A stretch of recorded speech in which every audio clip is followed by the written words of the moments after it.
Hello everybody, welcome back to Ray Jensen Radio Podcast. Thank you very much for tuning in to our show today. Hari ini kita akan ngebahas tentang corporate chef atau group chef. Jadi biasanya kalau restoran-restoran dalam satu perusahaan itu jumlahnya udah banyak atau banyak cabang, biasanya ada yang namanya corporate chef. Tugasnya itu selain cari menu baru, cari inspirasi, juga menjaga standar makanan dari seluruh cabang di perusahaan itu, dan juga bertanggung jawab atas tim kitchen, khususnya head chef-nya dari setiap restoran. Dan yang paling penting, corporate chef itu langsung lapornya ke owner. Jadi perlu komunikasi yang lancar biasanya kan. Nah, our next guest namanya Chef Rafael Triloco Basanto atau Chef Rafa. Dia adalah corporate chef di salah satu grup restoran paling besar di Jakarta. Namanya Biko Group. Outletnya banyak ya, mulai dari bar dan juga restoran. Ada Black Pond, ada Akta, Duck Down, Pipo, Fujin, Beer Hall, Beer Garden, dan masih banyak lagi. Oke, dan di sana juga banyak yang head chef-nya itu temen gua, jadi dia kerja bareng terus. Nah, beliau punya pengalaman yang sangat luar biasa kalau menurut gua, karena dia itu awalnya dari Chinese food, masuk ke hotel, sampai jadi GM hotel, pernah juga jadi eksekutif chef termuda kalau nggak salah. Dan dengan cerita-ceritanya itu kita bisa belajar banyak. Oke, khususnya untuk tetap semangat nih di masa-masa begini. So, as always guys, jangan lupa like. If you like the video, it will really help us a lot. Dan yang belum subscribe, tolong subscribe di Ray Jensen Radio YouTube channel. Kita juga ada channel di Spotify, Apple Podcast, Google Podcast, dan Anchor App. Dan follow kita di Instagram, so you wouldn't miss any of our updates. Okay, without further ado, please welcome Chef Rafa. Enjoy the show.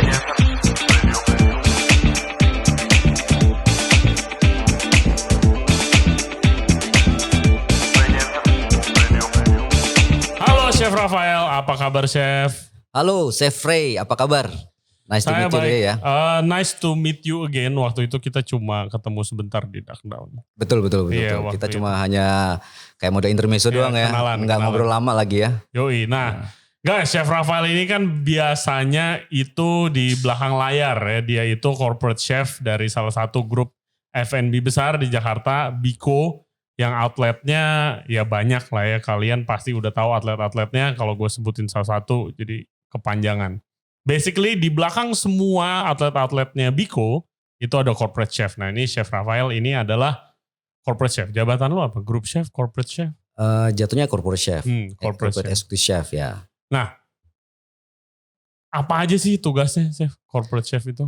Actually tugasnya sebenarnya untuk kita mendevelop menu. Jadi kita producting menunya, kita harus bikin sesuatu yang baru. Apa sih yang diharapkan dari satu outlet dengan outlet kan semuanya berbeda nih. Jadi saya memikirkan bagaimana untuk satu outlet menu bisa berjalan di satu restoran tapi tidak begitu sama dengan outlet-outlet lain. Karena kan satu outlet dengan lain semua berbeda. Iya, konsepnya beda-beda. Contoh beda. Kayak misalnya Fujin sama Beer Hall. Betul. Gitu. Itu kan beda jauh. Betul. Ya, Beer Hall gak mungkin serve Japanese food. Iya. Ya kan? Istilahnya untuk yang Japanese food mungkin yes, tetapi tidak identik. Iya. Jadi kan sekarang kan kita menu apapun bisa dibikin lah, bisa di-create.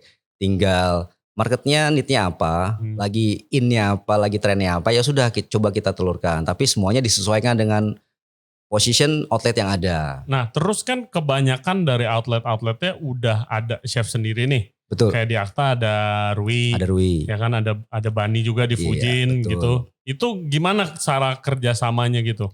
Terus Cara sering berantem gak? Sering berantem. Namanya kita untuk developing produk atau menu is fine. Kalau memang kita ada perbedaan pendapat itu malah bagus. Kalau semuanya cuma hanya say yes, itu berarti buat saya kurang begitu bisa berkembang.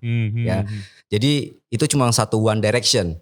Yang bagus adalah kita ada komunikasi dua arah, ada yang setuju, ada yang tidak, ada yang lebih bagus atau tidak, seperti itu. Itu yang akan membuat produk itu nanti menghasilkan sesuatu yang baik. Bukannya cuma one direction, kamu harus bikin ini, seperti ini, itu setelah itu jadi.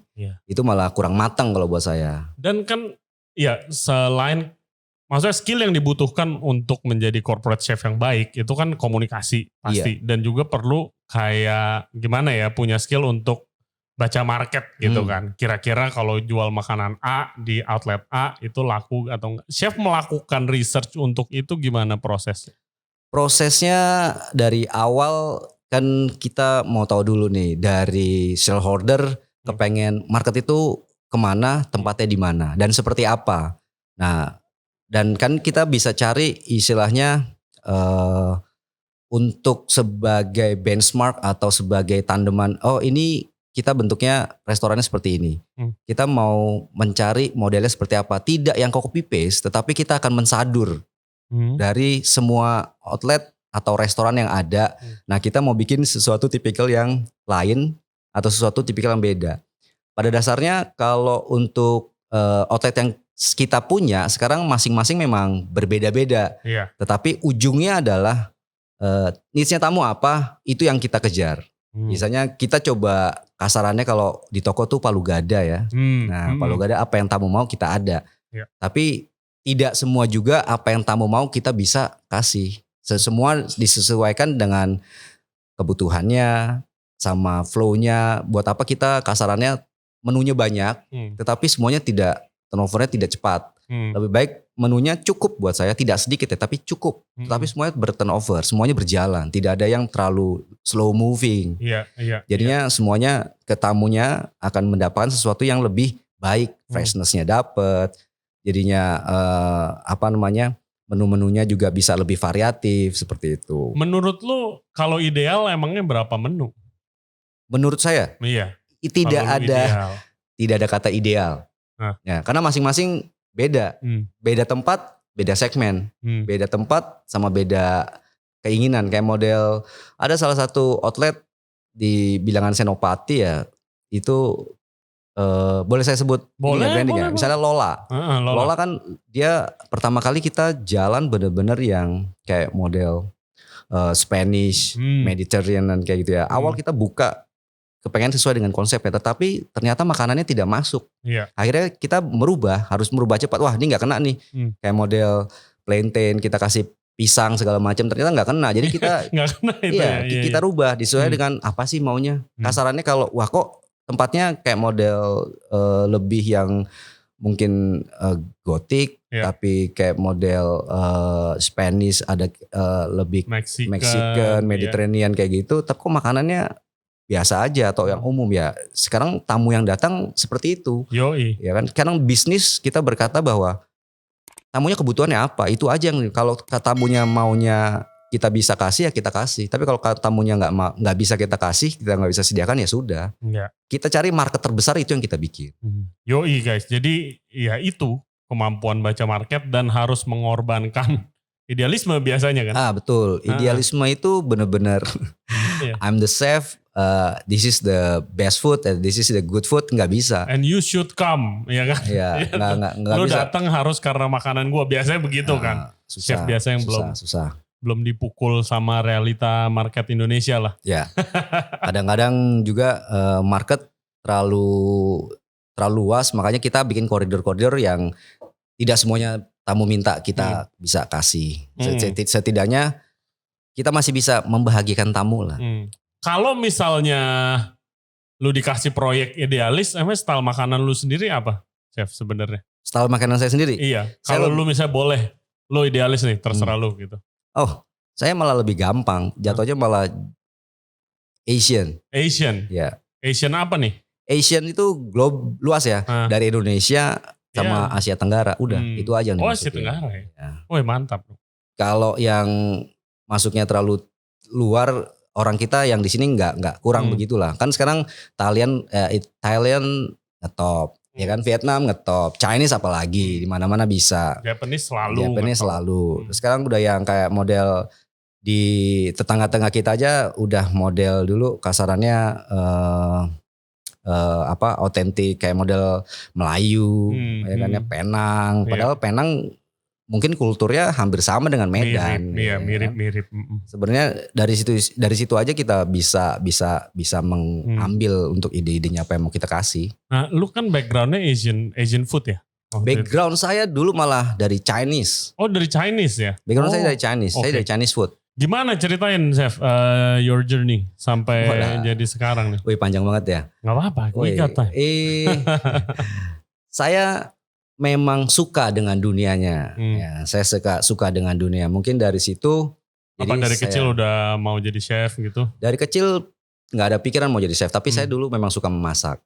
Ya, dulu saya suka masak. Saya suka membantu ibu di rumah untuk memasak. Itu dulu. Jadi buat saya kalau sudah suka dengan ininya, apapun hambatannya pasti saya akan coba lalui kan.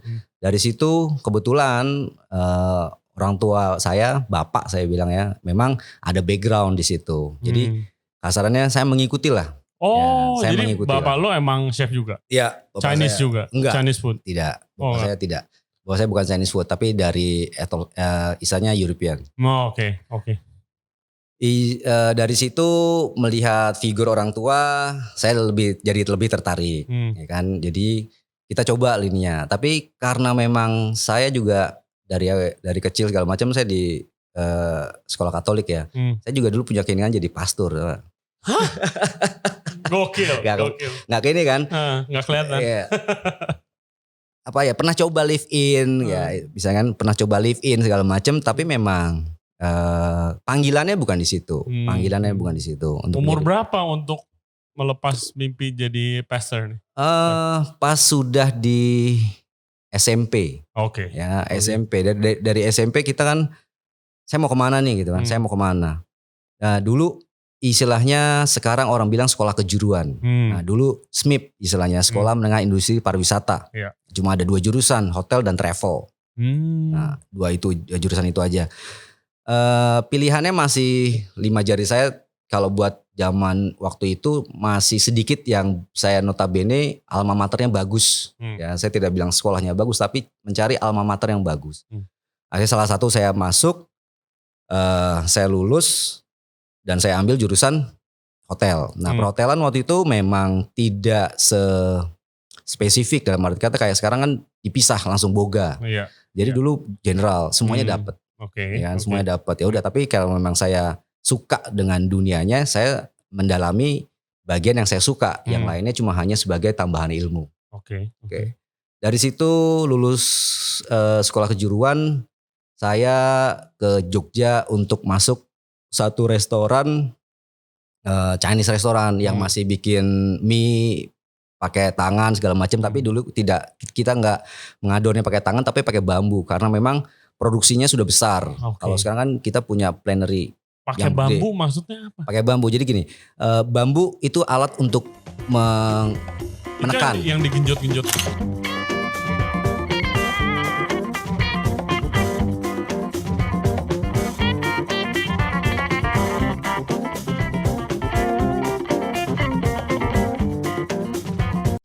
Iya, bambunya. Yang digenjot-genjot. Jadi, wow, ini tahun berapa ini? Itu tahun 92 ya. Iya. Sekarang 92. Kan kalau nggak salah, gue baru nonton dokumenternya atau di mana gitu, kayak di Jakarta tinggal satu yang tempat ya? Kayak begitu, yang masih digenjot gini bambunya digenjot, kan. Bambunya, jadi bambunya ditumpu pada satu titik di meja. Jadi adonannya pertama tetap pakai tangan dulu diadon sampai dia membentuk satu adonan. Nah, untuk membuat adonan itu pahat harus ditekan memakai bambu karena tangan sudah tidak mampu untuk itu. Gitu, keras. Kan? Jadi pakai beban badan untuk menekan itu sampai dia kalis. Nah, saya belajar di situ. Dari situ dulu kita ngomong air abu, air ki ya. Nah, kita udah belajar dari memang abu alami ya. Kita dari abu sekam, arang padi. Padi dibakar, sekam padi dibakar sampai kita ambil abunya yang putih bukan yang arang ya. Jadi dibakar sampai putih, tinggal sisa abu. Abu itu kita ambil, kita aduk pakai air. Nah, clarify airnya bening itu yang kita ambil, itu yang kita pakai untuk air abu. Gila. Sampai sebegitunya ya? Ya dulu tuh ya gitu kan. Jadi dari situ gue baru tahu tuh cara bikin air abu. Penasaran gue air abu. Sekarang udah jual bongkahan kan? Iya. Itu yang alami tetap. Tapi ada juga yang sudah instan. Botolan juga ada. Air abu. Kalau yang botolan buat saya itu lebih keras ya, lebih keras. Jadi yang air abu yang biasa itu buat saya lebih tidak begitu keras lah. Jadi Prosesnya berapa lama sih kalau bikin ini jadi ngomongin air abu? Tapi kayak prosesnya berapa lama kalau mau bikin yang natural tuh lo harus infuse berapa lama airnya? Infusnya nggak lama-lama. Yang penting kamu ada abunya. Kayak model kan ada abu gosok ya. Kalau abu gosok kan arang kayu. Kalau ini abunya dari padi. Nah itu cuma tinggal diaduk pakai air, dia turun 30 menit kita bisa pakai. Oh gitu. Secepat itu aja kok. Nggak gitu lama. Gue coba nanti. Oke, lanjut. Istilahnya dari situ saya balik ke Jakarta. Saya nggak lama di Jogja tuh ya. Di Jogja nggak lama, cuma 1,5 tahunan lah. Saya balik ke Jakarta. Di Jakarta juga saya belum ada kerjaan segala macem. Nah saya banyak sekali dibantu sama, saya ada namanya Chef Iwan Setiawan ya. Itu datang ke rumah. Kebetulan dulu teman kolega dari orang tua saya ngajak, mau nggak Vel kerja nih. Waktu itu juga masih jobless kan, belum ada. Ya udah, masih gondrong segala macam. Nah, zaman Indonesia dulu kan kita belum boleh rambut gondrong kan. Ya udah, potong rambut segala macam, rapi, klimis, kita masuklah kerja. Nah, kebetulan waktu itu di Jakarta Hilton kesempatannya masuk. Nah, di Jakarta Hilton saya masuk di Lagoon Tower-nya. Waktu bertepatan sama KTT waktu itu ya. Dari bawah.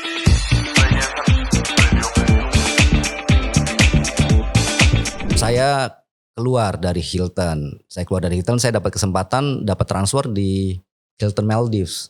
Oh, sempat ke Maldives. Saya sempat ke Maldives. Oh, gue pengen banget tuh visit ke sana.